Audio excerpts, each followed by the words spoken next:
Hello, this quick video will show you how to sign into Drive File Stream. Drive File Stream will be replacing your H drive and shared drives. Go ahead and click the Start menu, scroll down to the D's, click on Drive File Stream, sign in with your school email,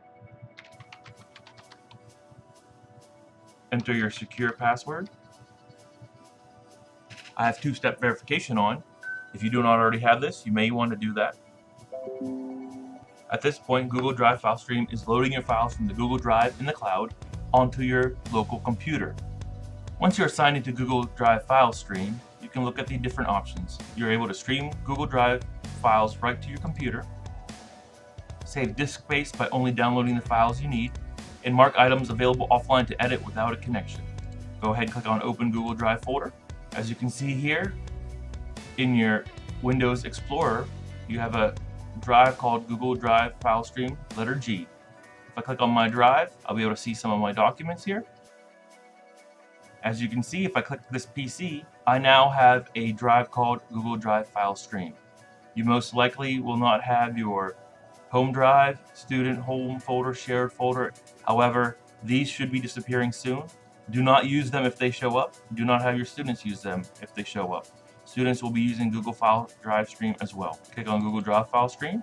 It'll take you right into your Google Drive, but this is a shortcut on your computer where you don't have to sign in again once you signed in once. Click on Shared Drives. You're able to see the shared drives. Anything with a cloud means it's available through the cloud. If you lose internet connection, you will lose these files until you reconnect. Fortunately, that doesn't happen very often.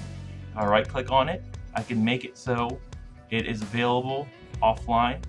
It'll download those files to the local computer. We don't recommend you do that because it will take up a lot of hard drive space. In addition, you can open up a new window by right-clicking and click on File Explorer.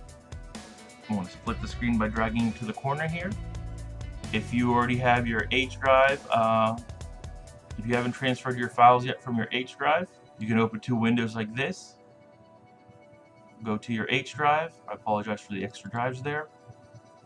And then you'll be able to copy by just dragging and dropping them into the folder you would like them to go to in the Google Drive File Stream.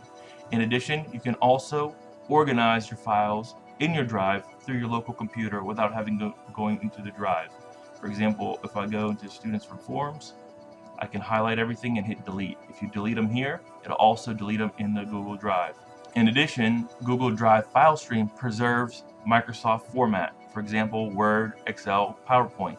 If you drag that from your H drive or your local machine into Google Drive File Stream, it will save it. This is very important for the CTE classes. As always, if you have any questions or concerns, please contact me. Thank you.